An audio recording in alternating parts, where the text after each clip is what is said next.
Completely new route for this year's Sun City 400 was turning into a tough test for teams and machinery. North of Sun City, the first loop cut away back towards Mohobiskraal after swinging around and heading for Magope and Vitranki.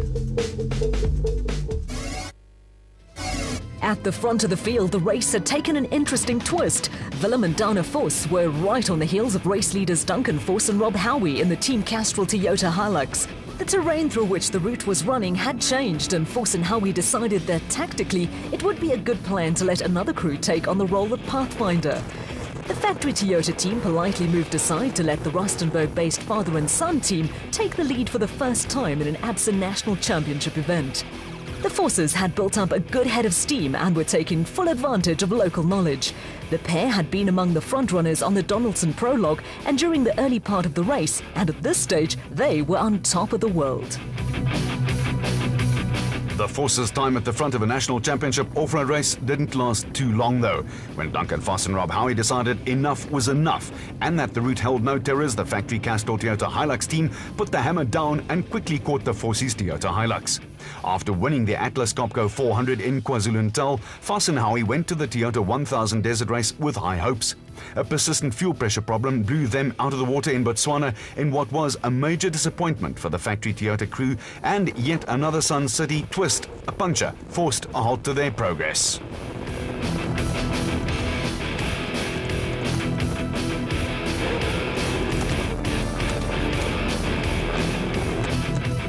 With Duncan Vos and Rob Howie temporarily sidelined, local pair Willem and Dana Vos found themselves back in the lead in the production vehicle category. But in a race that was starting to produce intriguing twists and turns, it was a tenuous advantage. Steaming along behind the Vosses were another father and son team in Hicho and Jaap de Bruin in the Micaren XL Toyota Hilux, with Ramon and Marek Besaidenout having fallen by the wayside in the Boetes Vervoer Toyota Hilux. Reigning champions Chris Visser and Japie Badenhorst were up into third place in the Team Ford Ranger TDCI.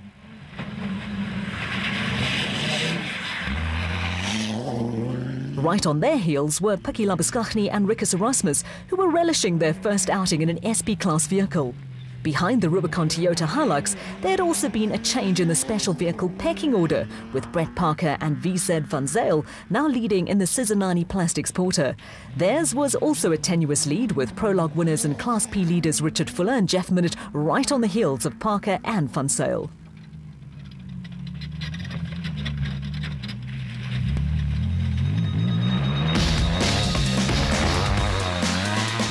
For the second time in quick succession, tenure at the front of the field for Willem and Dana Vos was short-lived. It did not take long for Hicho and Jaap de Bruin to catch the Vosses' Toyota and zip into the production vehicle lead. The next crew to go past were Chris Visser and Japie Badenhorst, who were now second after starting the day down in seventh. They left a calling card, and in the space of a few minutes, Willem and Dana Vos had gone from first to third. Going along steadily in the RFS BMW X3 were the experienced Hannes Grobler and Henny ter Steege, who were quite content to bide their time on the first loop and keep an eye on what was happening in front of them.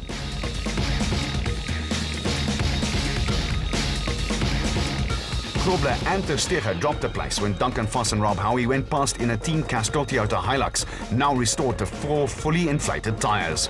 The pair picked up another place on the road when Richard Fuller and Jeff Minute did the gentlemanly thing and let the factory Toyota go past.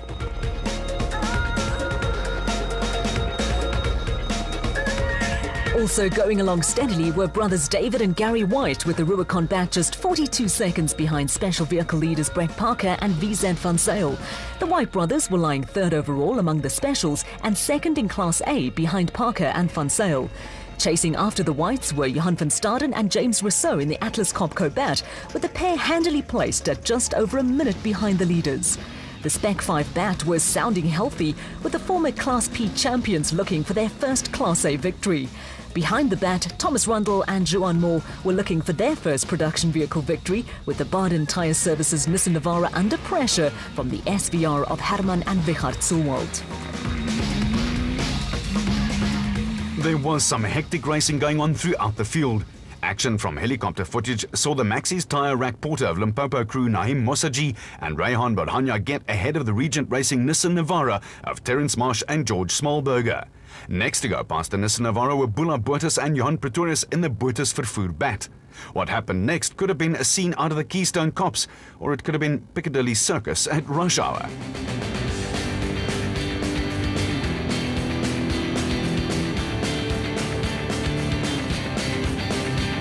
Cars that were on the right route and crews who had taken the wrong route were now backtracking and milling around. There were cars coming and going in every direction, with the dust adding to a situation fraught with danger. Included in the comings and goings were the Regent Racing Nissan Navara, the Baden Tyre Services Nissan Navara, Louis Weichelt and Francis Bushma, and Century Racing crew Mark Corbett and Rudy Belzar. Massaji and Bahania were also part of the mix, and in the dust and chaos, something had to give.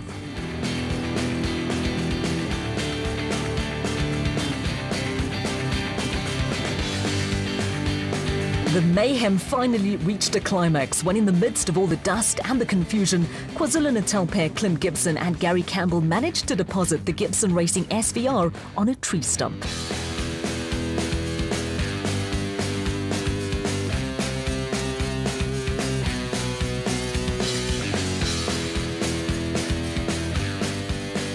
The final section of the first loop of the race took crews towards Matuster and back to the start-finish not far from the Sun City complex.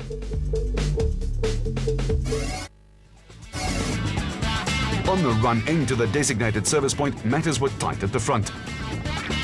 Picky Labuschagne and Rikus Erasmus became the third crew to hit the front of the field when they went past the Micron Excel Toyota of Hugo and Jaap de Bruin. Willem and Dana Vos had been moving about in the top three like a yo-yo and also went past the de Bruins to move into second place. On their SP-Class debut in the Rubicon Racing Toyota Hilux, reigning Class E champions Picky Labuschagne and Rikus Erasmus were now the unlikely leaders of the production vehicle category. Punctures and straying from the route had also hit Brett Parker and VZ Van Zyl and Richard Fuller and Jeff Minute, with the result that David and Gary White now find themselves leading the special vehicles. With cars leading the special and production vehicle categories, the Rubicon Racing Cup was overflowing. The cat-and-mouse game between the de Bruins and the Vosses were continuing. The Vosses again dropped behind the de Bruins, with both crews passing the Team Ford Ranger of Chris Visser and Jaapie Badenhorst, which had retired after losing an altercation with a tree stump as well. Also in the mix were Richard Fuller and Jeff Minute, with the Atlas Copco bat appearing out of nowhere in the thick dust to be the meat in the de Bruins versus Vosses sandwich.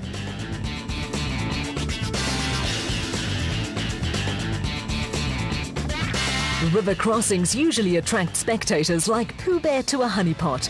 There wasn't much water on the Sun City 400, but dry river crossings also provide for good vantage points, with Hugo and Jaap de Bruin now running around 2.5 minutes behind production vehicle leaders Picky Labuschagne and Rikus Erasmus. Behind the leaders, there was an ominous sign with the Castrol Toyota Hilux of Duncan Force and Rob Howie into third place, with the factory crew starting to flex their muscles. Force and Howie were running just over 2.5 minutes behind the leaders, but looked to have the capacity to close in on cars ahead whenever they felt like it. The Atlas Copco bat of Richard Fuller and Jeff Minute was still the proverbial country mile ahead in Class P, with a combination of a talented young driver and an experienced navigator working well together. Minute has been around the block a time or two, and the Atlas Copco car had moved clear of Willem and Dana Vos, with the Vossies Toyota Hilux starting to experience power steering problems. The Vosses were well placed in fourth, but had a suspect reliability record, with 4 non-finishers going into the Sun City 400. There were no reliability problems for Herman and Richard Sulwald, and they had picked up a number of places on the road in the healthy-sounding Sulwald Racing SVR.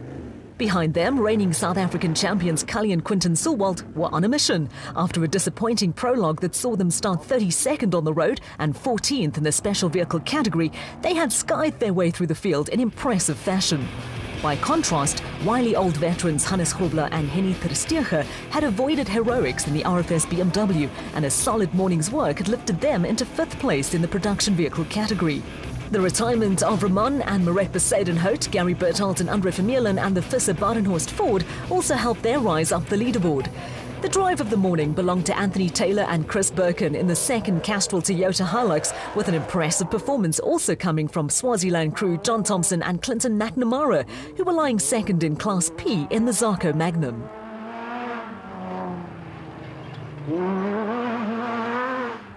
With the Pilanesberg easily accessible from locations in Gauteng and Northwest Province, the Sun City 400 had drawn large crowds with fans enjoying the close racing. In Class D, the Louis Weichelt Francis Bushma N1 4x4 Toyota Land Cruiser had moved ahead of prologue winners Dion Venter and Ian Palmer in the 4x4 Mega World Toyota Hilux. After 3 non-finishes in a row, Venter and Palmer, the reigning Class D champions, were desperate to finish in the points. A steady run had kept Deirdre Hutting and Christo Bosman at the head of the Class E field in the Transcore Toyota Hilux. The tight route was tough going for the 4-cylinder 2-wheel drive entries, but Hutting and Bosman had opened up a lead of just more than 2 minutes over teenagers Jason Venter and Vincent van Allerman in the 4x4 Mega World Toyota Hilux. Although still plagued from time to time by the misfire that spoilt their Donaldson prologue, the father and daughter pair of Kutsia and Sandra Labuschagne had taken control of Class B in the Raysonic Zarko and had a comfortable cushion over Keith and Andrew Maganete in another Zarko. Back at the designated service point, anxious service teams and family members waited for the cars to arrive from the flying finish a couple of kilometers down the road from race headquarters. There was a 15-minute compulsory stop for teams, which is not added to their race time. Any delay in leaving the pits after 15 minutes is added to race times, and there is frantic activity in the pits to get vehicles back into the race on time. Ja, dat is baie tyd en die manne ry hard. Hulle gee maar nie maklik kans nie, maar dit gaan goed. It's very tough in that virgin terrain in the north and very dusty, so we're battling with a few cars. We have a nice tussle, about 5 of us, passing and repassing. It's challenging. Unfortunately, I had a puncture this morning, so it put us back a little bit. But we're all good in the DSP, no problems. So we're all in for lap 2. Yeah, it's going beautifully. It's going beautifully. We are lying second on the road for the specials, first peak. Going very nice. We've lost a place out there, but it's hell of a dusty. It's really, really dusty. It's difficult when you get behind a car. It's almost impossible to get past the guys. Yeah, it's quite tight. It's an excellent route. The route is very good marked, and it's very. You can be caught out very easily. But otherwise, it's an excellent route. We enjoy it.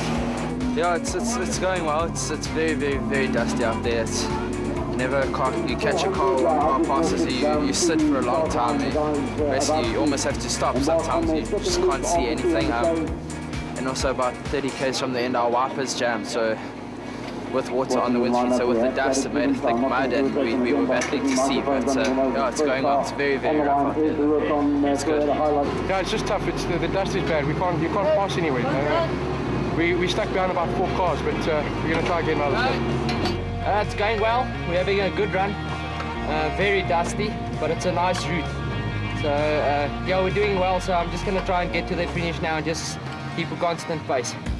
Yes, now we were the only guys that finished the prologue yesterday. So we started with a little bit of a healthy lead because the other guys had to take time and a half, our time and a half. We went out and had a very clean run till about 90 kilometers. And then we picked up a misfire again. Yesterday we changed coils and we were looking for it, but we couldn't find it. So that slowed us down quite a bit. About 2 k's from the end, we ground to halt. And we thought, well, that was game over. We got out of the car, had a stroll around there, sat under the trees, got back, tried it again, and it fired up. And here we are. So we'll see how it goes for the rest of the day. But we'll keep on till it's dead.